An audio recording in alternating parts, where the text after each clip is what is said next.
Hi everyone, I'm making this video as a follow-on really to the previous video I made recently, a message to David Cameron, which is also a message to the British public and particularly to people working in child protection.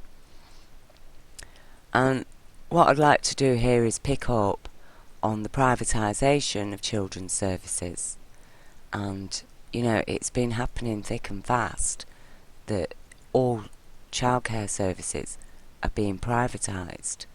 And this article, which I'll leave you all the links to these underneath this video, Ray Jones, Professor of Social Work at Kingston University and St George's University London, he has written his conclusions based on what the government intends to do with the, in terms of regulating these privatised care providers. And, at first there was some fuss about it all, because the government, when the government first said they were going to privatise, and there was a massive public response to it, and then suddenly it made a statement that private companies would not be able to get the contracts, and that was like hailed as a victory. But now we found out that what the private companies will have to do is set up a non-profit subsidiary, but the parent private company will be able to determine the policies and practices of its subsidiary and also change the subsidiary whatever the parent company determines for the services like buildings, administration, IT, etc. The subsidiary is required to buy from its parent. So you can see what they've done, can't you? Basically, the childcare services, they are going to be making a profit for somebody somewhere. And this is how the profit will be made. Because obviously if you run a business and say for example you are G4S and you run a security firm business and you decide to start running children's homes in Britain, okay, so what will you be providing from your company? How will your company be making money out of providing the needs for the children that you're going to be looking after? And as Ray Jones said, to see how this works, just look at how the owners and sponsors of academy chains can make profit out of non-profit academy schools. And they do.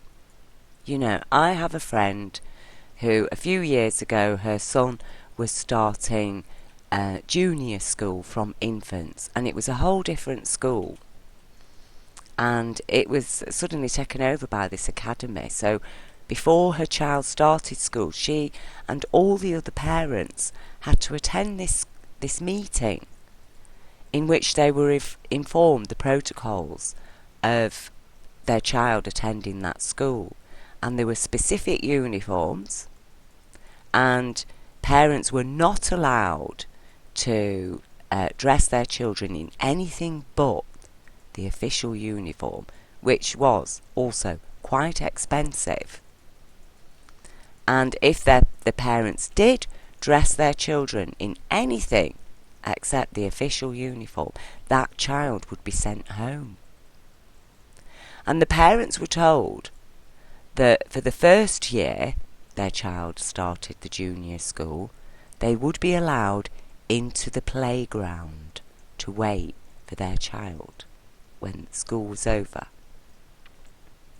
But once the child was 8 years old, the next year they would have to wait outside the gates, and they were not allowed to enter the school premises at any time without an appointment.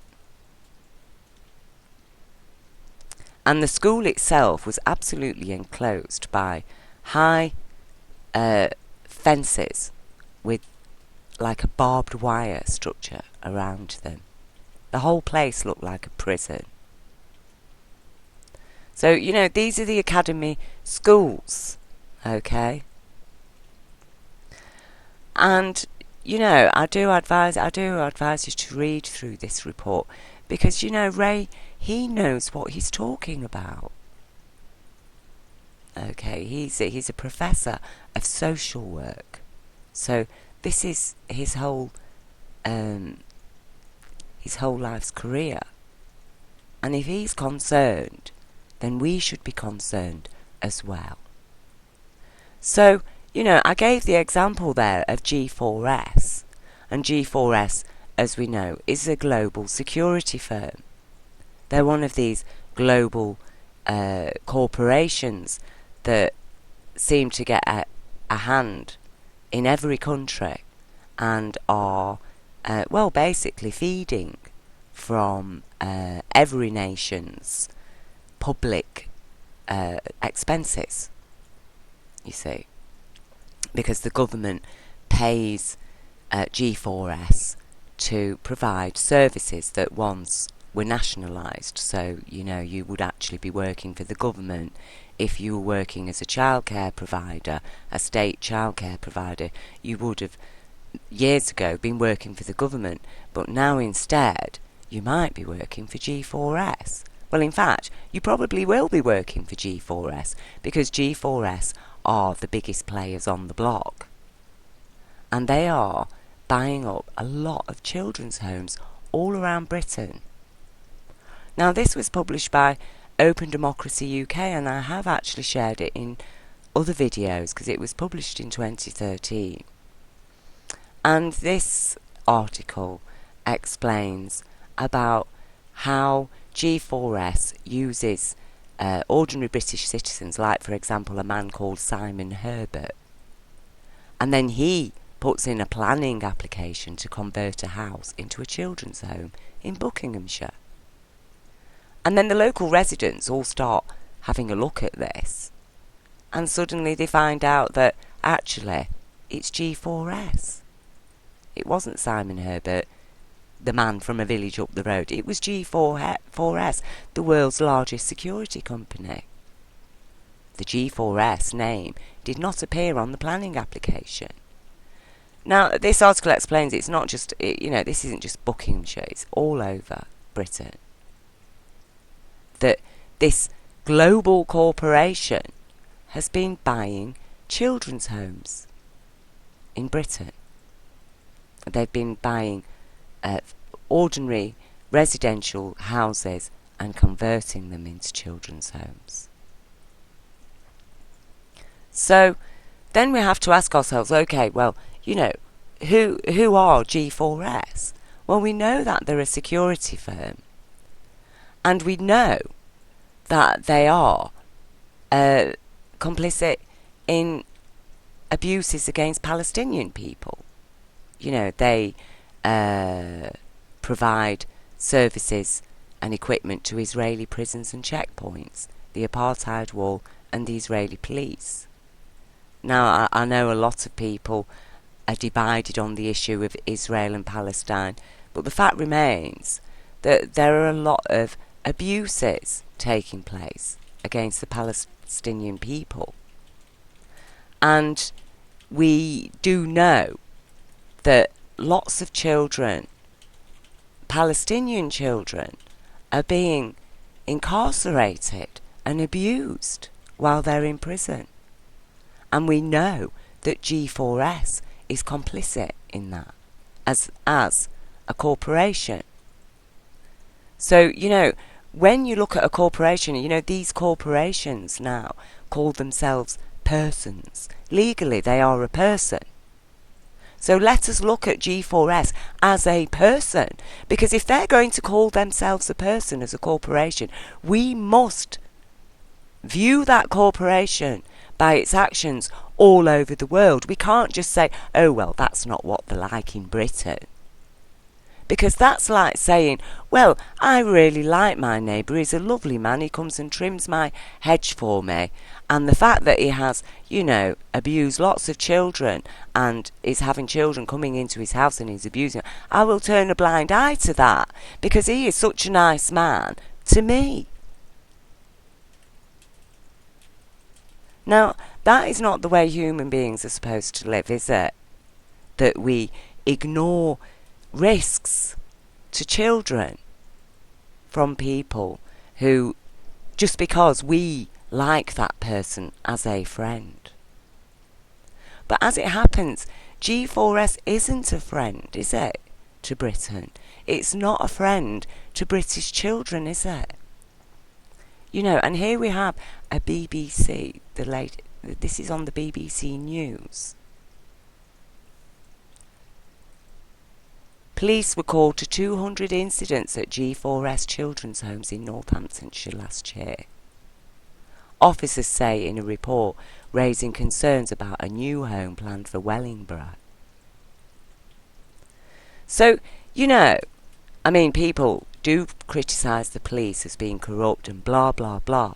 But, things are moving in this country, and a lot of people who've been seriously oppressed, and worried, scared to say anything, they are speaking up now. And they've had enough, And so you've got even the police standing against, oh no, not another G4S home. Because, they are actually abusing children. And then we've got Michael Gove to meet G4S over abuse claims at a young offenders centre. Because they don't just run children's homes, they run young offenders centres as well. And there's been lots of abuse reported to the extent that Michael Gove has to go and meet G4S about these claims, these allegations. And they've led to suspension of 7 staff. Okay. And so we've got to look at G4S as a corporation that is engaged in, abusing children.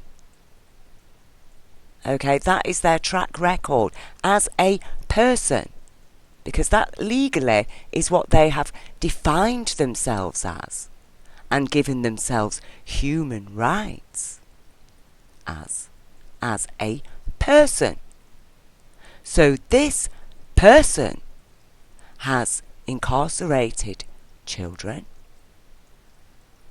abused children while they're incarcerated, both in Palestine, Israel, and in Britain. Okay?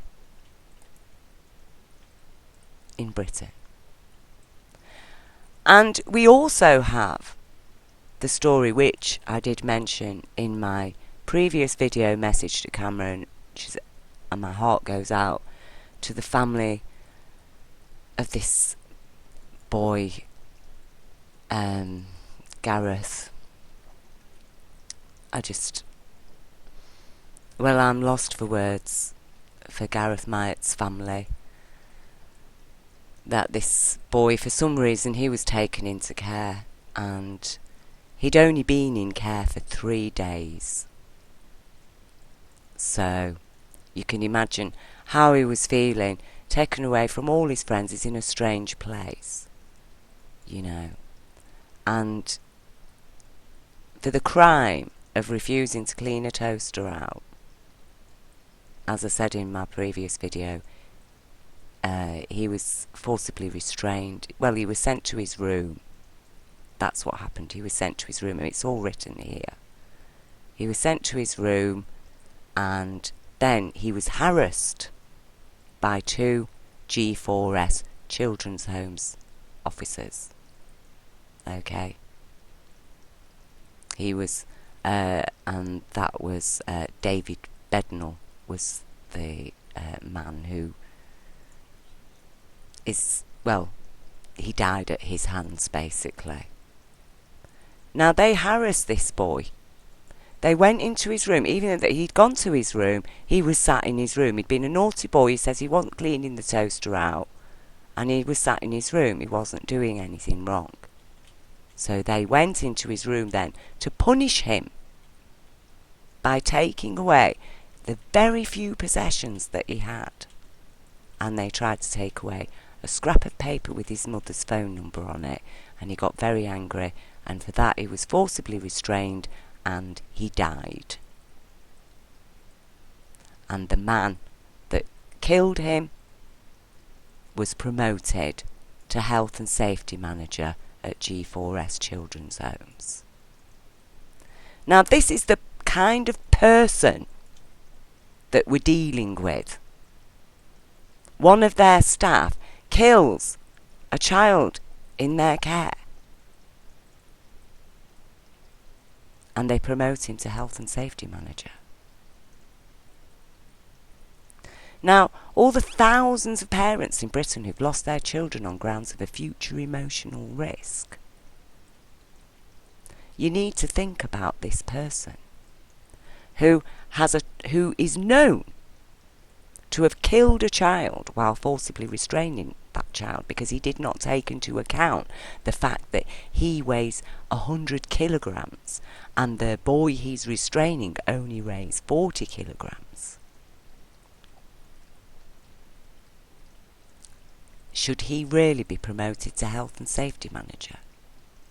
Should you really have lost your children on the grounds of a future emotional risk when a person like this, who has, I'm not saying he deliberately killed the boy, but he's guilty of manslaughter.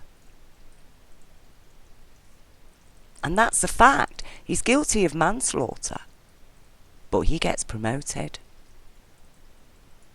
And this is the kind of person we're dealing with.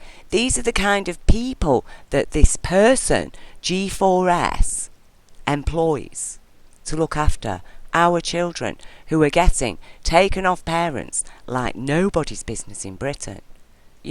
2,000 children a month go through the family courts. Each case costs Britain £500,000. That is not including all the professional people that get paid thousands a day, some of them £3,000 per day. It's big, big business removing children from parents. But once those children are in care, anything can happen to them and nobody is going to do a thing about it. And in fact, the people that abuse children while they're in care will probably end up going very far in their careers. So, this is G4S's website, in which, Homes to Inspire, empowering young people. Can you see anything about G4S on there? Does it tell you anything about G4S? No, because they've removed it. But look who supports them. Ofsted, Caring for Children. Really? Why haven't the NSPCC come forward and complained about G4S? As a child abuser, a person. Come on, they're a person. They went to court, they got their right to be a person. Let us treat them like a person. Let's arrest them and investigate them for child abuse. Because that's what they've done. Let's remove all the children from their care, because they are known to be a child abuser. G4S, as a person, is a child abuser. You can't have it both ways, corporations. You can't be a person and not a person. Either you are a person or you are not. And if you are a person, as a corporation, we find you guilty of child abuse and murder. Okay? Because You have promoted a person who killed a child, who in your care. So therefore, because you cannot even address that person's obvious problems in dealing with children, instead you have to promote them. You've made them the health and safety manager of your children's homes. That's you as a person. And because you have not addressed that person's negligence, criminal negligence, because it is manslaughter when a child has died, then you are a murderer. That makes you a murderer. How many Palestinian children have died in your care in Palestine? We don't know, do we? Perhaps Amnesty knows. Well, all I can say to the people of Britain is, I think it's time to tell G4S to get their hands off our children. Thank you.